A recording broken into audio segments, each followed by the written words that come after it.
За та нарын ихэнх чинь багтаа бүр яг энэ анимашныг үзчихсэн гэдэгт бол би бүр амар итгэлтэй байна. Ер нь бол бүр нэлийн сони анимашн заяа. Ингээ улаан малгайтын тухай тэгснэ. За бүр улаан малгайтын маань имэн экстрим спорт энэ төр сонирхдог, амар зодолдож модалддаг, эвгүй тийм боевик юмгэн байж мэдэг. Тэгснэ тэгээд угаасаа акшн, crime, comedy жанрын ер нь л яг төсөөлөд бодоод үзэнгүүт айгу гажч гэж хэлж болохоор анимашн кино байгаа. Ер нь л яг тухайн үеийн ийм анимашн кинонууд ихэнх нь л family friendly цэвэр хүүхдүүдэд зориулагдсан хүүхдийн агуулгатай байдаг байсан шүү дээ. Тэгээ яг 2001 онд ерөөсөө бас яг хүүхдүүдэд зориулсан гэж хэлэхэд хэцүү тийм generic happy story биш өнөх одоо тэ Shrek маань нээлттэй хийгээд дэлхийд даяар 492 сая долларын ашигтай ажиллаад ер нь айгүй алдартай болцсон. Тэгээ энэ Hoodwinked бүр яг тэр Shrek-ийн трендийг дагж л хийгдсэн кино гэж хэлж ер нь болохоор кино байгаа. Гэхдээ Shrek-ийн бүтсэн зардал нь 60 сая доллар байдаг бол энэ Hoodwinked их өөр хэмээн чаваас 8 сая доллар л байсан байт юм байлээ. Тэгээ бүр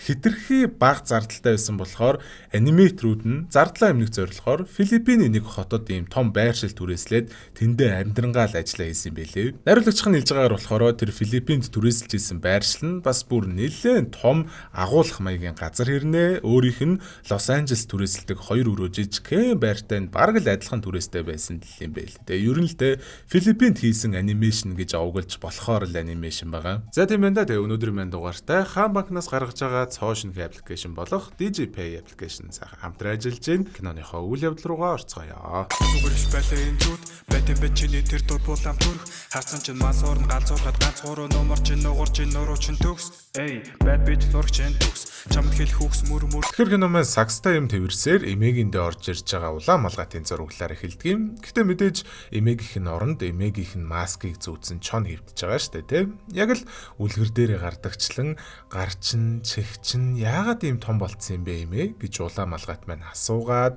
сүүлдээ чонын төвчээр нь алдрангуудаа хуцалгүй над сагсан доторх юмаа гаргаад өгөөдгөөчтэй гэснээс тунгудлгүй ханы шкафнаас нь хөлүүлсэн эмээ нь гарч ирснэ. Бас нэг том биетэй анчин залуу цонхыг наглаад ороод ирдэг. Оройн тэдний гэрээг хэргийн газар болгож битүүмжлэнгүүтээ бөөл цагдаа нар ирсэн байхаас гадна Ники гээд нэг өөрийгөө Шерлок Холмсгээ бодсон мөрдөгч мэлхий бас ирсэн байгаа. Тэгснээ бас амар сони ингээд өөрөө мэлхий юм байж иж тэжээмэл нохоо мохотой за. Ямар ч тач Ник маань хэргийн зангилааг тайлахын тулд хэрэг толбогдсон дөрвөн хүнтэй дөрвүүлэнтэй тус тусад нь уулзахаар болоод хамгийн түрүүнд тэр өдөр юу болсон талаар улаан малгайтын өнцгөөс сонсдог юм. Улаан малгайт маань эмээг хийдэг жигэмнгийн за торт гэвч.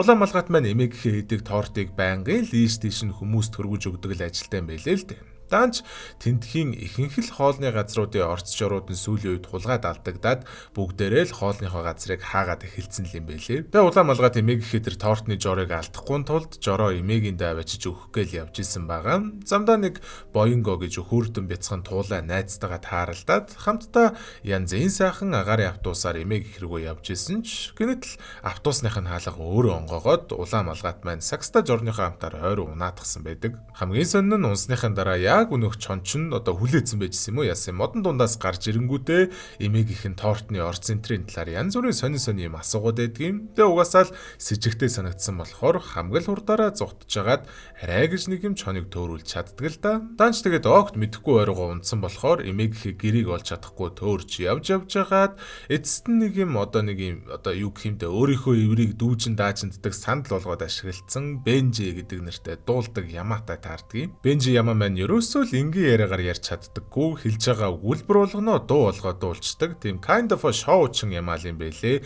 Ивэр мэврээс сольж зүүснэ ийм punk mohawk эвэртэй болсон ч шиг тий. Бенжи ихэндээ нэг тус болохооргүй шинжтэй байсан ч гэсэн эмээг их рүү товчлоод очиж болох уурхайн зам зааж өгөөд ханиндаа явдаг юм. Тэгснэ сүулдэ яагаад ч юм цасан нуран гэнтэр дээрээс нь гарч ирээж одоо тий хөөж мөгөө тэгээ тэрнээсээ зүхтаж явж агаад зам нь бас голоор нурцсан байдаг. Тэрийг давж үсрээд бараг л өхөх шахсан үүлэн дундаас манай улаан малгайт эмээгийнх нь дүрс цухууж гарч ирээд малгайгаа ашиглаа охин минь гэж хэлжээж малгайгаа дээрээ барьж шүхэр маягаар ашиглаад амьд үлдэж чаддаг. Тэгээ бас нэрэ манай мөрдөгч Ник юм байна. Хэрэг дээр угаасаа үнгүй ажиллахгүй шүү дээ. Тэгээ төлбөрөө DigiPay-ээр шилжүүлчих гэдгийг. За DigiPay бол манайхан бүгдээрээ мэдчихэж байгаа шүү дээ. DigiTag гэдэг нэг юм танилцуулъя заяа. Тэр нь болохоор за яг юу юм бэ гэхээр одоо яг энэ дээр намайг оронгууд Hey Red Burger гэ гарч ирж байгааз энэ Red Burger гэдэг нь болохоор миний DigiTag байхгүй юу? Давтагдахгүй яг одоо энэ DigiPay гэж аппликейшн дээр одоо байх миний нэр гэх юм уу. Тэгээ чи яг яг энэ дээр бол өөрөө хүссэн нэрээ өгчөж болно. Тэгээ угаасаа нэр чинь давтагдахгүй болохоор чиний нэр яг ингээд давтагдчихгүй цор ганц өөрийн чинь нэр болно гэсэн. Тэгээ энэнийх нь учир бас яг яаж энэ нэрээ ашиглах вэ гэдэг нь болохоор за шилжүүлэг гэж байгаа шүү дээ тий. За тэгэнгүүтээ за би 3000 за 2000 одоо энэ DJ tag эсвэл утасны дугаар гэдэг дээр нь би хайн заяа. Тэгээд хайхтаа яг вэ гэхээр би Myoгийн DJ tag-ыг мэдчихэж байгаа. Цаадхны чинь DJ tag нь болохоор ийм нэртэй яг ийм DJ tag таахгүй. Тэгэнгүүт за би энэ DJ tag-аар нь хайлаа. Шууд данс нь гараад ирчихэж байгаа байхгүй. Тэнгүүд би заавал нөгөө нэг контакт дээрээ утсан дээрээ дугаарыг тэмдэглэсэн байх шаардлагагүй. Тухайн хүний DJ tag одоо энэ нэрийг мэдж байгаа тохиолдолд нэрээр нь хайгаал шууд одоо өөрийнх нь данс руу мөнгө шилжүүлэх боломжтой гэсэн. Үлгэний утга дээр нь за Жоржгээ биччихье. Болцсон. Ингээл болоо. Тэгэхээр манайхан сайхан DJP татаарай, бүртгүүлээрээ, өөрсдөө DJ tag-ыг өгөөрэй. Тэгээд нэрээ юу гэж өгөвтэй бас сонин содон нэрнүүд өгж болно шүү дээ, тийм үстэй. DJP enjoy everything.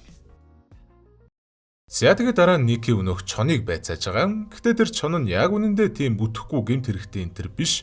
Эсэргээрээ нэг тийм янз бүрийн гэмт хэрэгүүдийг нууцаар мөрддөг сэтгүүлч байсан юм байлээ. Тэгээд тэр улаан малгайтай тосгонд хоолны жор хулгаалаад байгаа цуврал хулгай яриг гараад байгааг сонссон учраас мөрдлөг хийх гээл ирсэн юм байлээ л дээ чаавс. Тэгээд даанч бүр ямар ч сэжиглчмээр сэжигтэн байхгүй одоо ингээ нэг хамсаатан хонноосоо янз бүрийн юм мэдээлэл зэтэл асуусан ч нөгөө хүн юм хэлж өгөхгүй ер нь л мухартчаад байсан байна. Тэгээд үнэхээр л сүулдэ байж болох хамгийн сэжигтэй хүн буюу улаан малгайтыг л сэжиглээ дараас нь дагсан байдаг.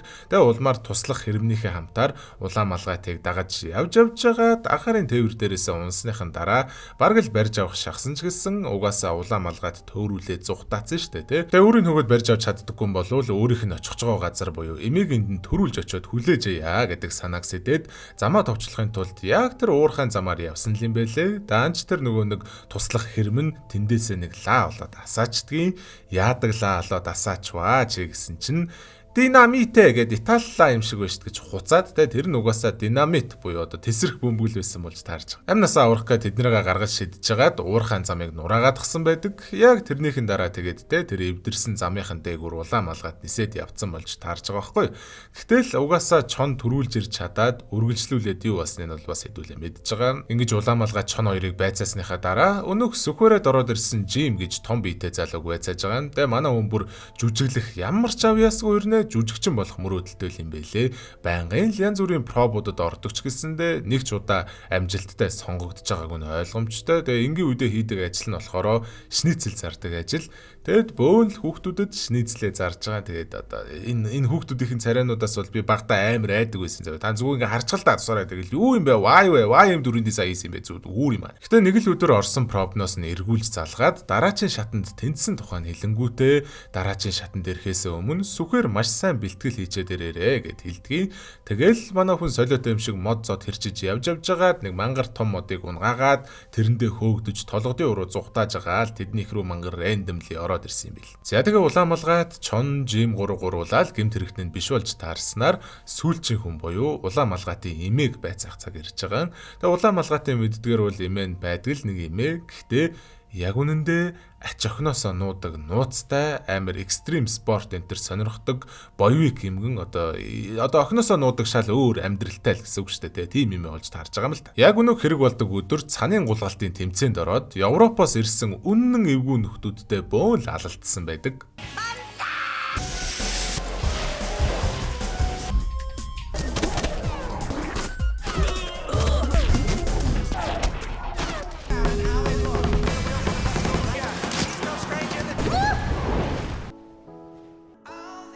Тэр нөгөө нэг улаан малгайтад үүлэн дундаас эмээ харагдсан шүү дээ. Тэр нь ерөөсөө зүүд мүд биш боддоор л болсон юм байгаа хгүй. Тэгээ эмээ маань амжилттайгаар гэрийнхээ яндангаар нэвтэрж орж ирж чадсан ч гэсэн шөхрөндөө орооцолдоод шүүгээрөөгөө яваад орцсон юм байлээ. Тэгээ угаасаа цаашаа юу бас нэг л сэдвүүлээ мэдж байгаа. Энэ түүхийг сонсчод улаан малгайд бүр та надаас ийм юм нуугаад бүхэл бүтэн өөр амьдралтай хүн байсан юм биш үү?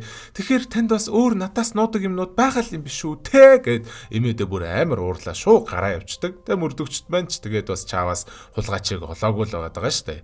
Яахаа мэдэхгүй сууж ахт нь нэг үл мэддэх хүн орж ирээд эмээгийн жорыг хулгаалаад гараа явчихж байгаа. Ойлгомжтой штэ. Тэгэл тэр хулгайч нь өнөх бүгдээрнгийнхэн түүхэн дээр байсан цор ганц хүн буюу Боинго гэд туулаа байхгүй. Тэнхийнхээ бүхэл тогоочдын жоруудыг хулгайлаад тэр газрынхаа цорын ганц маш том бизнесмен одоо хоолны газрын эзэн болонгуудаа тэр аваа бүгдийг нь ганцаархнаа л базах зорилготойгоор тийм хийсэн байлээ л. Улаан малгай тэрийг мэдэж аваад араас нь явлаа, цагдаа нарч араас нь явлаа. Гэртээ үлдсэн чон, жим, эмээ гурван майж гэсэн уулын оройроо өгсөж байгаа мангар том машиныг олж хараад дагаад явахаар шийддэг. Тэр нөгөө нэг эмээтэй маань уралдаанд оролцож исэн Европ нөхдүүд Боингогийн маань туслахууд, ажилтнууд, баруун зүүн гарнууд байж таардаг.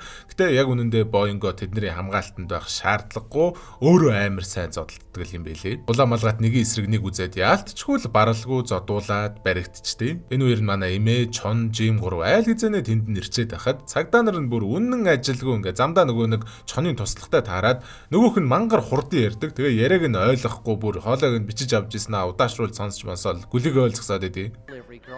That is down the mountain because it evil genius code. You know, I wait. Oh! Hey, Puckett! Break!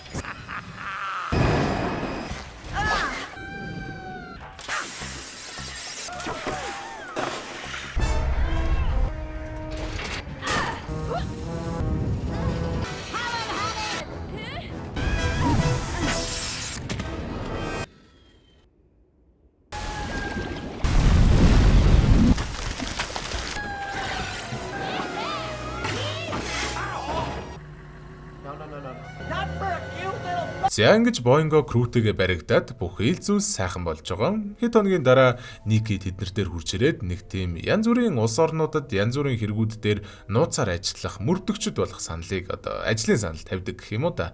Манай эд ч гэсэндээ зөвшөөрөөд нууц тагнуулчд болохоор шийдэгдснээр кино маань дуусж байгаа маа. За тэгээд тийм байна да өөр илүү дутуу юм юу ярих вэ? Тэгээд өнөөдрийн маань бичлэгийн түрээд өндөрлж гин хэдүүлээ дараачихаа бичлэгээр угаасаа тун удахгүй уулзна. Хайртай шүү за. За сайхан амнаар гой зүтлээ. За болсон биз дээ болцоо. Фу за бас. Одоо энэ гэрэл мэрэл унтраа. Боли. Энэ нүд өвдөж чинь.